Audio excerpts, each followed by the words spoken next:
بسم اللہ الرحمن الرحیم۔ محترم ناظرین و سامعین، دنیا کے اندر تیزی سے پھیلنے والی وبا جس سے اللہ تعالیٰ کی مخلوق انسان بالخصوص بہت تیزی سے متاثر ہو رہے ہیں، یقیناً خوف اور دہشت کی فضا پوری دنیا میں پھیل چکی ہے۔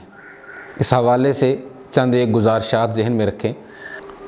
سب سے پہلی بات کہ آج 19 مارچ کو عالمی اداروں کے اعداد و شمار کے مطابق تقریباً 2,21,000 لوگ پوری دنیا میں اس وبا سے متاثر ہیں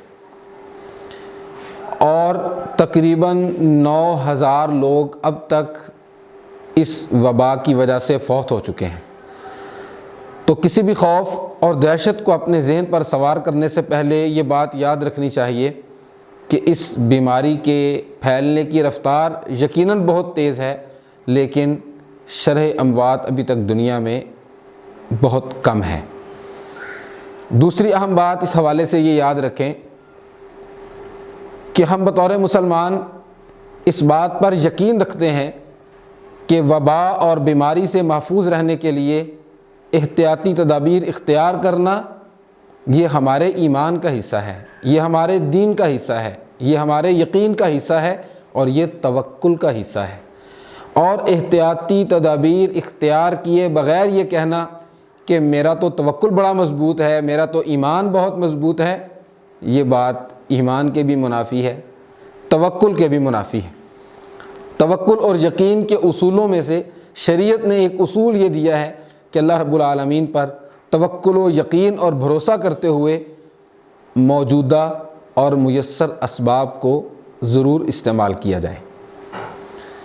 تیسری اہم بات اس حوالے سے یہ یاد رکھیں کہ بطور مسلمان ہمارا اس بات پر یقین ہے جو نصیحت نبی کریم صلی اللہ علیہ وسلم نے عبداللہ بن عباس رضی اللہ تعالیٰ عنہ کو فرمائی تھی۔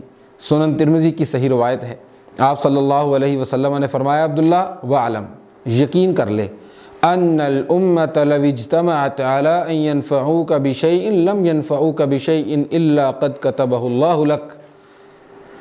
یقین کر لے اس بات پر کہ اگر ساری دنیا اس بات پر اکٹھی ہو جائے کہ وہ تجھے کچھ نفع کچھ فائدہ پہنچائیں تو وہ تجھے کچھ فائدہ نہیں پہنچا سکتے مگر جو اللہ نے تیرے لیے لکھ دیا ہے۔ وَلَوْ اجْتَمَعُوا عَلَىٰ أَن يَضُرُّوكَ بِشَيْءٍ، اور اگر یہ سارے لوگ اس بات پر اکٹھے ہو جائیں کہ یہ تجھے کوئی نقصان پہنچائیں تو یہ تجھے کوئی نقصان نہیں پہنچا سکتے مگر جو اللہ نے تیری قسمت میں لکھ دیا ہے۔ تمام احتیاطی تدابیر استعمال اور اختیار کرنے کے بعد مجھے یہ یاد رکھنا چاہیے کہ نفع و نقصان صرف اللہ کے اختیار میں ہے اور مجھے اپنے رب سے اپنے تعلق اور اپنے معاملے کو مضبوط کرنا ہے۔ چوتھی اہم بات کہ اللہ تعالیٰ قرآن مجید میں فرماتے ہیں، وَلَن يُؤَخِّرَ اللَّهُ نَفْسًا إِذَا جَاءَ أَجَلُهَا، اور سورۃ الاعراف میں اللہ تعالیٰ نے اسی بات کی طرف اشارہ اس طرح فرمایا کہ جب کسی قوم کا، کسی انسان کا، کسی نفس کا موت کا وقت آ جائے تو ایک لمحہ بھی نہ تقدیم ہوتی ہے نہ تاخیر ہوتی ہے۔ زندگی اور موت کا مالک صرف اللہ رب العالمین ہے۔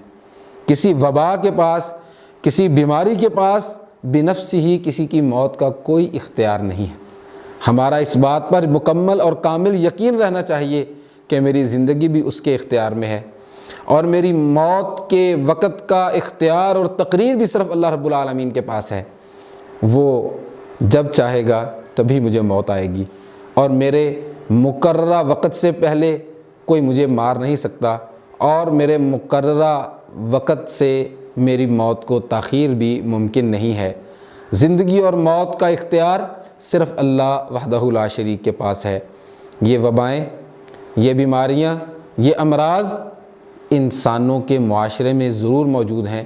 ان سے خوف اور دہشت کا رویہ اپنے اندر پیدا کرنے کی بجائے اور اس رویے کو عام کرنے کی بجائے ہمیں احتیاطی تدابیر کو اختیار کرنے کے ساتھ ساتھ اپنے یقین، اپنے ایمان اور اپنے اعتماد اور اپنے توکل کو اللہ رب العالمین پر مضبوط رکھنا چاہیے اور اذکار کا اہتمام کرنا چاہیے۔